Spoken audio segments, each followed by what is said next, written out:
How are tattoos done? This brushless motor tattoo pen can puncture the skin up to 500 times per second. It is not difficult to master. It may seem daunting to see skins punctured by needles, even though there are no anesthetics allowed during the tattooing process. If you're too afraid to try on your skin, start with a practice skin and use water to replace inks, which costs you no more than $2.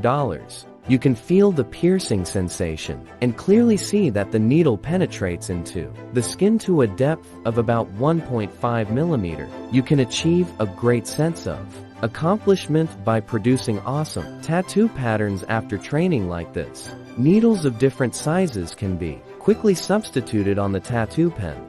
The wireless tattoo pen can work quietly, just like drawing on paper. Share it with your friends. The inks injected into the skin will be permanently retained. The needles are arranged uniformly and supposed to pierce into the dermis to obtain a uniform misty effect that will not fade after recovery.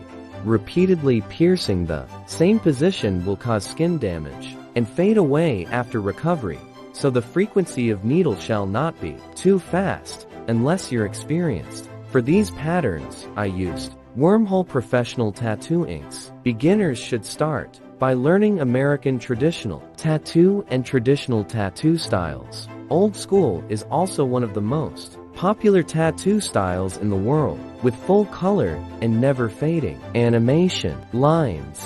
Inks are injected into the skin with the needle. The difference of needle depth and tattoo techniques will create different shades and effects of colors in tattoos. Look, this is a professional single needle. You can also use this needle manually to get a beautiful pattern. It takes millions of stitches to complete a sleeve. To achieve vivid colors, not only the inks need to be good, but also systematic study of professional tattoo knowledge is required. I have been studying tattoos for 20 years. Watch my tattoo series courses. Let me help you understand and master this ancient and mysterious art.